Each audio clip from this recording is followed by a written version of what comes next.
Pelaku penamparan sopir bangunan yang viral di Palembang kini sudah berhasil ditangkap. Pelaku penamparan sopir bangunan yang viral di Palembang kini ditahan di Polsek Kemuning. Ripianto memberikan penjelasan usai menjadi korban penamparan oleh seorang pria saat terjadi kemacetan di Palembang. Sempat menjadi korban penamparan beberapa waktu yang lalu, akhirnya pelakunya pun kini berhasil ditangkap polisi. Kalau video enggak? Iya, kau kan gagai, tadi kan gagai ya dah.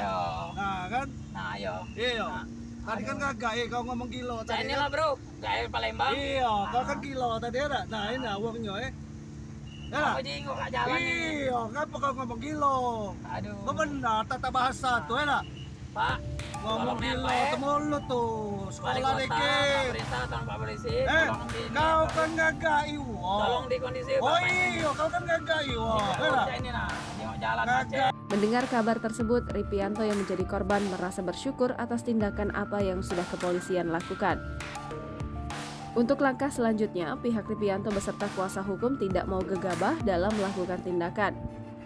Namun belum dipastikan juga rencana Ripianto beserta kuasa hukum datang ke Polsek, dikarenakan pengacara Ripianto sedang diproses. Ia berharap pelaku harus dan wajib klarifikasi atas apa yang telah pelaku perbuat kepada Ripianto ke media. Karena Ripianto yang telah merasa malu atas apa yang sudah pelaku perbuat. Tak hanya itu, Ripianto berharap juga pelaku langsung diproses sesuai dengan hukum yang ditetapkan. Sebelumnya, Kapolres Tabes Palembang, Kombes Pol Muhammad Ngajib, memberikan penjelasan terkait pria yang tampar sopir bangunan di Palembang. Kasus ini menjadi viral di media sosial. Kini, polisi telah menangkap pria yang viral menampar sopir mobil pick-up di Palembang. Jangan lupa subscribe, share, komen, dan like ya!